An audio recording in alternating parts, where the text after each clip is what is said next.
Wow.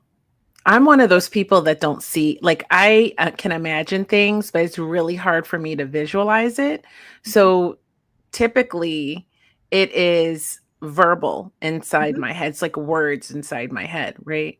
And I think that then it makes it a little bit harder for me because I know that when you're looking at this, like you're imagining stuff, you have to really feel it. And mhm. I think the common phrase is feel it real, but it's sometimes hard for people to understand that if they haven't been exposed to this type of work, because it's like, how am I supposed to feel something if I've never experienced it? And so I think part of that is like understanding how it would feel, like what you said, like Mhm. people congratulating you, like how would that feel? And then it gets easier when you have had a win. So if you've ever had a win, you've ever got praise for something, then you can recall how that felt, and then you can apply that to what you're the new thing that you're visualizing. um my question too is like, also, when we were doing the exercise and you said, when you're looking out, so as if you're looking at the picture you were looking at, visualize, like, the picture would be a goal. Mhm. So for me, I would like to increase my viewers on YouTube. That's my goal. By the way, Mhm. subscribe. I know you're watching. Mhm. Subscribe too. Thank you. It's free. Thank you. It helps me. Be kind. And also subscribe to Dr. Kimberly's channel as well. Thank you. Okay. And follow her on Instagram. So I have this goal. So now I'm looking at this goal. And you said, as I'm focusing on this goal, then I see I need to sort of also try to notice everything around the room. Right. So Mhm. for me, I was looking at this big picture I have of a microphone. Um, and and then I have these, sound diffusing panels on either side of it. And then I have like I have shelves and things on the shelves and stuff. And so I was kind of seeing all of that stuff. My eyes Mhm. were getting really exhausted, I'll tell you. And so the things that I was seeing would be like the different pathways. And so, how exactly does that work when we're focusing on this goal and our peripheral vision is starting to open up different pathways for us to take? Mhm. Yeah, so while you're looking at the goal and you're looking around the room, you're doing your best to see everything all at the same time. You're not just looking over here and then look over here and look in front. You're seeing all of it all at once. So when you do that, even though your eyes are focusing hard, and that's one of the reasons you went nearsighted very quickly, you focus so hard that the rest of the world goes away, but Mhm. that is very stressful on the system. So when you relax, so you are kind of fighting relaxing, is my guess. Mhm. When you relax, it actually, the work should go away, even though you're doing work for the focus. Some of that work should go away so you can see more um, things, because that opens up your creativity. That opens up the mind to become aware of something new. The mind loves novelty. All of a sudden, you show it something new, and the brain goes, "Ooh, something fun to play with." And it starts going, and then it starts to put it together with the goal, because you just told your mind, this is what we want. And so all of a sudden, there's another piece that you could use that you didn't know you had. Wow. So then something sort of just appears that it opens up for you, like a new pathway Mm-hmm. opens up for you. Somebody new you calls you, or you connect with them on social media, or you meet them, and all of a sudden they tell you about this new thing you didn't even know anything about. Like, wow, well, that's not the same industry I'm in, but that's a parallel industry, and I could use what they're doing over there at the car wash with what I'm doing over here in my diner. you know Mhm. the ideas start to just flow as you're pulling these things in, because you've already told your mind what you want, and you've done your best to feel it, whether it be verbally or feeling, just a feeling. Some people, just they're very kinesthetic, they just have a feeling. and then, Mhm. or you're seeing a picture.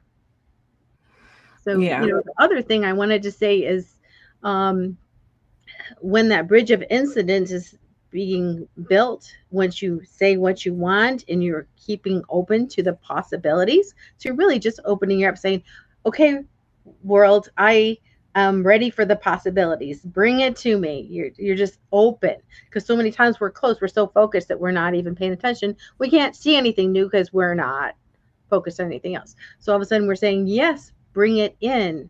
Then you look for evidence.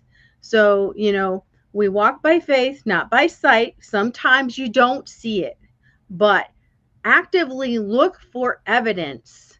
Oh, I know this is starting to happen. I'm having more people subscribe to my channel. Look, 3 more just subscribe today. You tell your brain, hey, here's another piece of evidence that my channel is growing. This is the evidence. There it is. And you look for evidence. Now, sometimes we don't see the evidence, but that's when we go to our faith. We stay with our faith and say, I already know it's coming to me. I already know it's happening. It's already here, and things are just being put in place. The steps are just coming towards me, and keep looking for evidence and just stack up that evidence. And as you stack it up, your mind, your subconscious mind really keeps helping you bring it in more and more, bringing those opportunities, those people, those resources. So powerful, the subconscious mind. And I Mhm. love what you said there about like when as you're there's two pieces here. There's faith and there's evidence, right? Mhm. So you look for the evidence, but when you don't see it, you have to keep the faith that it's already done for you. I always say it's already done. It's done. Mhm. That's like I'm like, it's done. Like it's just done. Okay. And then that the hard part though is a lot of times when because we like to see the evidence, right? And when I'm looking at my YouTube analytics and I'm seeing more watch time and I'm seeing more people commenting, I'm like, evidence, right, that it's working, because I've been working at this a long time and Mhm. I'm determined to see it grow. It's my baby. So um but there are times where I'm like, oh man, I lost a couple of subscribers, or watch time isn't as high as it was the last couple of weeks, and so the evidence seems to indicate that it's going in the wrong direction, right? And that's where the faith becomes really, really important, right? Is to say, you know what, I'm going to stay persistent, I'm going to keep putting in the work, I'm going to keep showing up, and I'm going to keep doing all the things that you need to do to grow, and have the faith that it's already done. It's done. Right. And And one of the things you just did just a second ago is, when you are collecting that evidence and you see 3 more subscribers, celebrate like it's a huge big deal, because your mind goes, "Oh, you like that. Let's give her more of that." And that's really helpful. Um and there was one more thing I was going to say. Oh, yes. Consistency. So, my background is in behavioral optometry. So, I had a therapy center where I help people integrate their vision, brain, and body, and I would customize these programs for people. And then I had therapists, vision therapists, who would do the programs with the patients. And sometimes they'd come to me and go, you know, Johnny, he has not done well for the last 3 sessions. For some reason, it seems like he's getting worse, or he's just not going anywhere. And I look to make sure that we're on the right path as far as this program. And if we are, I just tell them, just keep doing it. You're on the right path, and just keep doing it. And so he might have had 2 or 3 sessions where he's either going down or just plateauing. And all of a sudden, on the 4th session, he catapults. He catapults, because the even when things look like they're going down or flowing down, your brain, your mind, you're still learning. You're learning from the ups and you're learning from the downs. The brain is still learning, and it's simmering, and it's kind of sinking. And then once it sinks, it's ready to grow again. And your situation or your goal, sometimes it needs some time to kind of just sink in, because we go from chaos to order, right?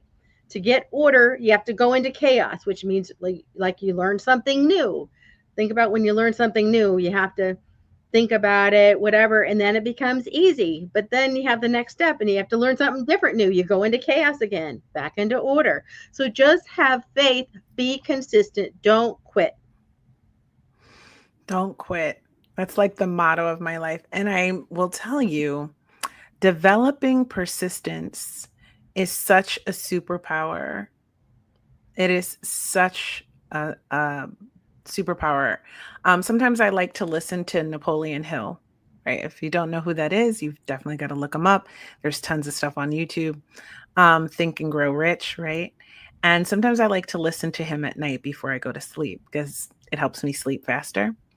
And last night, as a matter of fact, the part that I was listening to was about persistence being a superpower. Now, this is something that I've always said. I learned this through my challenges with fighting the U.S. government as a veteran, and persistence is a superpower.